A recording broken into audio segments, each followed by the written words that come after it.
My name is Mark. I'm 30 years old, and I share a house with my sister. It's one of those mother-daughter setups. 2 floors, 2 separate living spaces, 2 kitchens.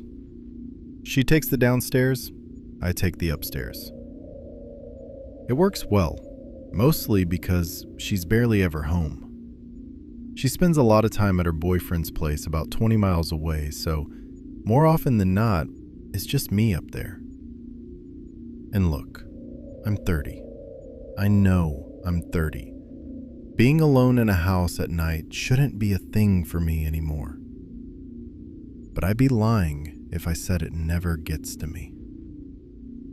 This particular night, my sister was at her boyfriend's.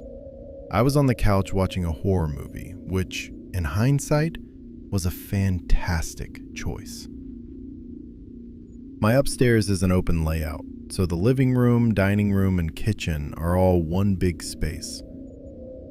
My couch sits in the middle of it, which means my back faces most of the room. So I'm sitting there in the dark, nothing but the TV light, watching people get terrorized on screen, while an entire room full of darkness sits behind me. Really leaned into the evening. I caught myself glancing over my shoulder more than once. Movie ended, I brushed my teeth, shut off all the lights, went to bed. I woke up about 2 hours later, around 1 in the morning. I didn't know why at first. I just came out of sleep fast, like something had pulled me out. And then I heard it. A voice downstairs. My sister's voice. It wasn't coming from outside, not like she was knocking or calling through the door. It sounded like she was already inside the house, like she was just there, in her apartment, calling up to me. I was groggy, barely awake. My brain did what brains do at 1 in the morning. It took the easiest explanation. She must have come home. Maybe she had a fight with her boyfriend. I got up, shuffled into the pitch black hall, clicked on the light, and made my way toward the stairs. And I heard her voice again. Clearer this time. She was saying my name. I headed downstairs in the dark, calling back down to her. "What is it? What do you need?" I found the light switch in her kitchen, flicked it on. Those old fluorescent lights that take a second to fully brighten. They came up slowly. And as the room came into focus, I saw the whole space. Kitchen, living room, empty. No one. I checked her bedroom. Empty. I called her name out loud. One sharp call. Silence.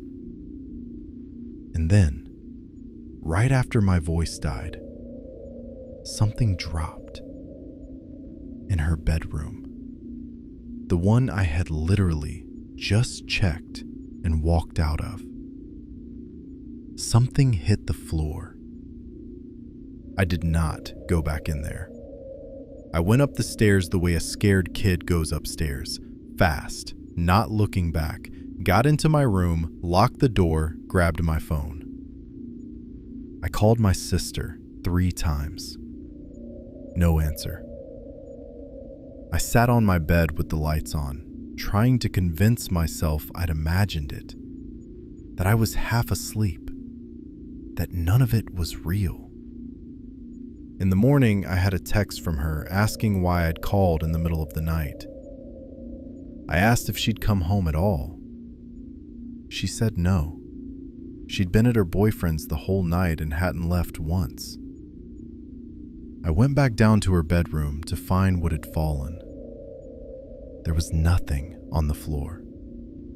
Not a single thing that could have made that sound. The easy answer is that I hallucinated it. Half asleep, disoriented, horror movies still rattling around in my head. I want that to be the answer. But I've never hallucinated anything before or since. I don't have sleep issues. And I heard her voice with a clarity that still bothers me. I heard it say my name. And whatever made that sound in the bedroom, it waited until I was gone.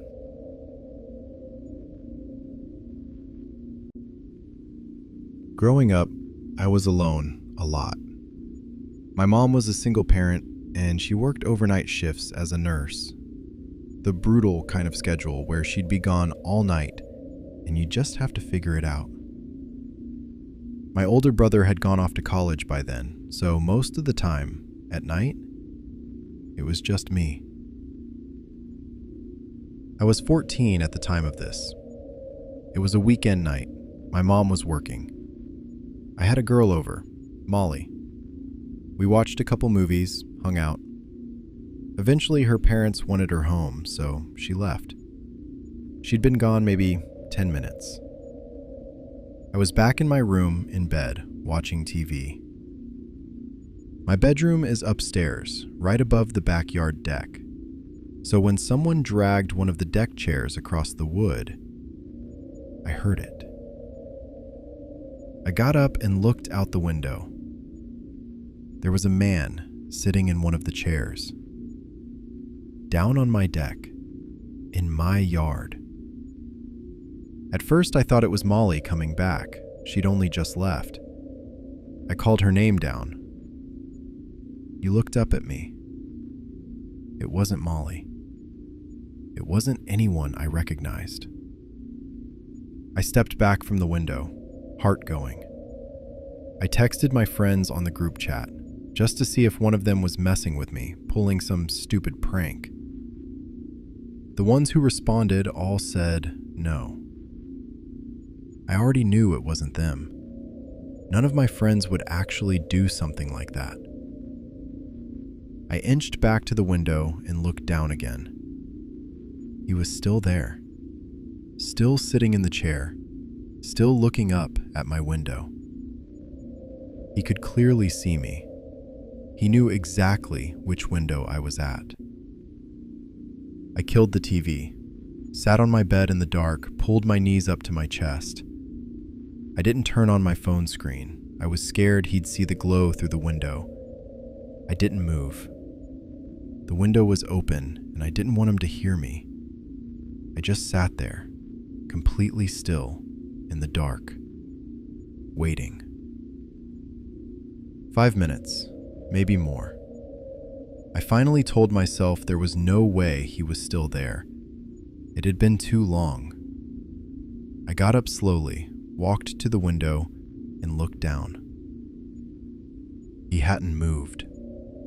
Still in the chair, still staring up at me, like he'd been waiting too. I don't know what came over me.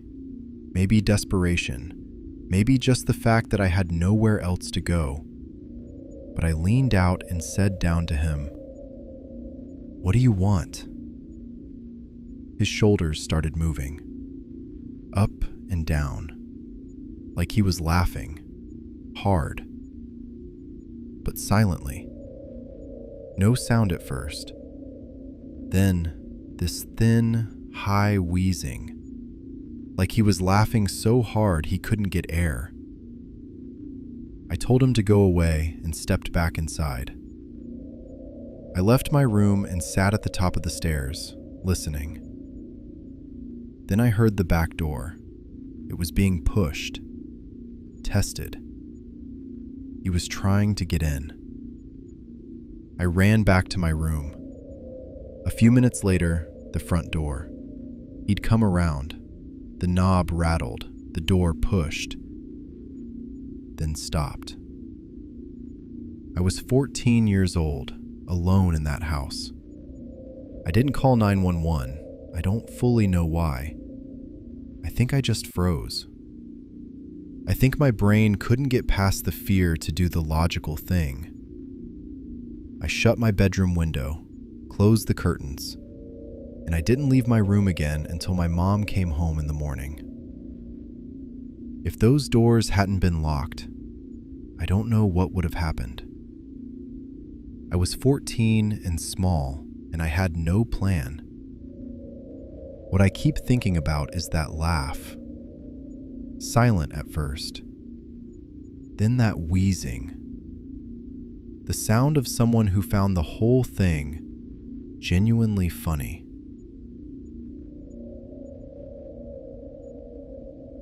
This is the story of the worst night of my childhood. I was 10.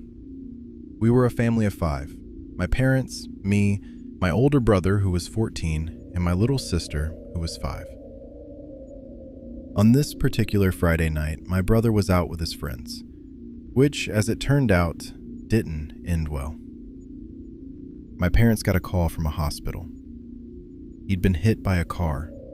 His leg was broken. I was in my room playing a Star Wars game when I heard my mom start crying. I didn't know what was happening, just that something was wrong. My parents threw on their coats, grabbed my little sister, she was too young to leave home, and asked me if I was okay to stay by myself. I said yes. My dad told me everything was going to be fine. I believed him. And to be clear, my brother recovered completely. He was fine. His broken leg is not the scary part of this story.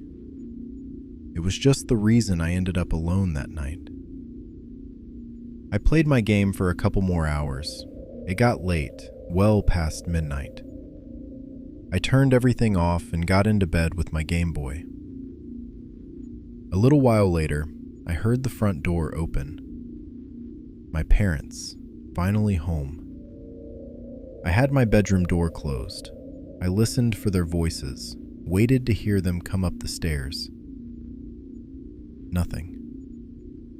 No voices, no footsteps on the stairs, just quiet.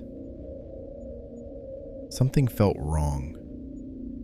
I opened my door and walked to the banister that overlooked the living room. The lights were off, and there were 3 people standing in my living room. They were tall, and they were not my family. I was frozen for a second, just standing there at the banister, staring down at them in the dark. Then something in me snapped, and I backed into my room as quietly as I could and pulled the door shut. I knew the click was too loud. I knew they heard it.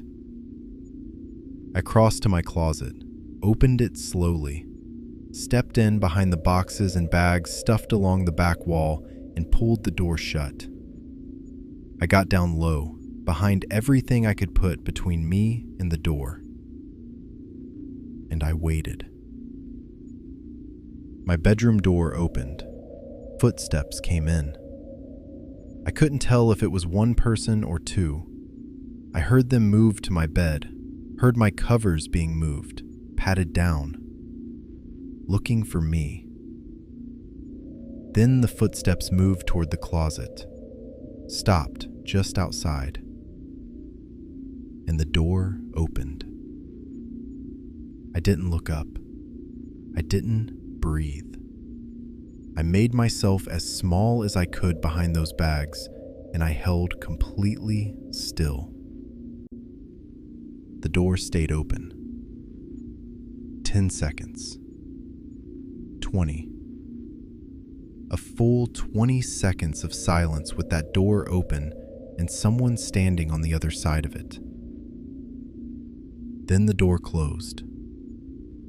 Footsteps walked away, out of the room. I stayed in that closet for close to an hour. I didn't move until I heard my parents' actual voices when they came home. I ran downstairs. The front door had been left open. My parents had been in such a rush to get to the hospital that they hadn't locked it. The intruders had walked straight in and taken valuables from the house. I've gone back to that closet door in my mind more times than I can count. The person who opened it and stood there for 20 seconds. Did they see me crouched behind those bags? And if they did, why did they close the door and walk away? Were they someone who just came to steal and couldn't bring themselves to hurt a child they found hiding? Or did they just not see me? And I was that close to dying at 10 years old without even knowing it. When I was a teenager, my parents took a week-long trip. Rare for them, but my mom's wealthy friend paid for the whole thing, and they couldn't exactly say no. I was an only child, so I had the house to myself for 7 days. We lived in a quiet part of Ohio, small road, barely any traffic. The backyard had a big deck, a fish pond, an above-ground pool, and beyond all of that, woods. It was a Thursday night. I was out on the deck, music playing, just relaxing. That's when I thought I heard something from the tree line. I turned the music down and listened. Nothing. I turned it back up. Then I heard it again, clearly this time, over the music. I turned it off completely.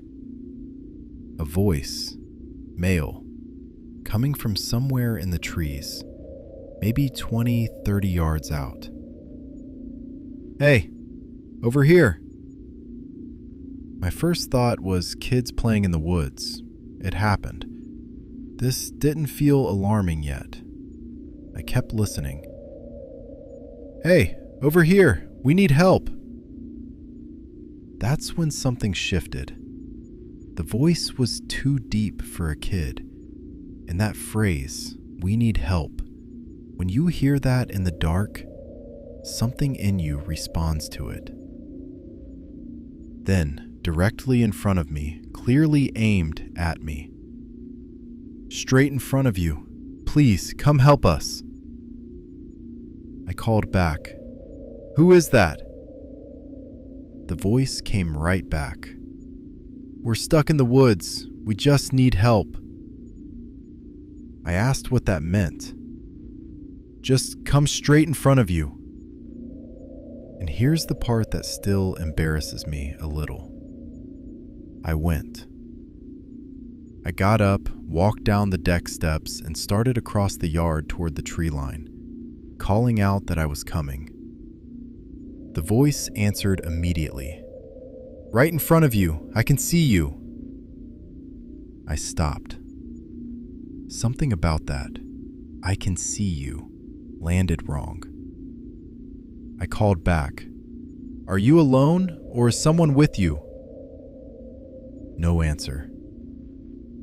I was maybe halfway to the woods, and in the silence after that question, something caught up with me. The voice never said what they were stuck on, never gave a name, never said anything specific. They just kept pulling me closer. I started walking backward toward the house. I didn't want to turn my back to the trees. I kept my eyes on the dark between them and moved slowly until I was back on the deck. The voice said nothing as I walked away. And that's what confirmed it for me, because if someone genuinely needed help, if they were actually stuck out there, and they watched me turn around and leave, they would have said something, begged me to stay, said anything. The silence meant they had a different plan, and the plan only worked if I came to them. I went inside, locked everything, sat in the living room for a while.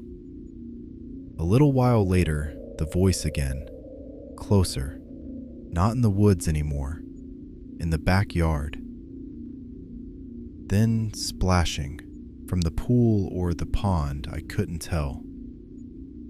I went to the window. I didn't see anyone at first. Then, a face. Just ahead above the far side of the pool, half hidden in shadow, dark hair, looking straight at the house. And his voice, calm and quiet. "I see you," with a laugh behind it. I closed the blinds, tried to ignore it. Figured if I didn't engage, he'd lose interest and leave. Then the window exploded with sound, aggressive, hard banging right against the glass, and he was screaming on the other side. Not for help this time, just screaming. I screamed back, told him the police were coming, said it over and over, loud as I could, trying to sound like the crazier one. His laughing started up again on the other side of the glass. And then, slowly, it faded. He walked away. The thing that gets to me most isn't the banging or the screaming. It's the beginning. "We need help. We're stuck," said in a voice that knew exactly how to sound desperate enough to make someone get out of their chair, walk across their yard, and come into the dark. I was almost there.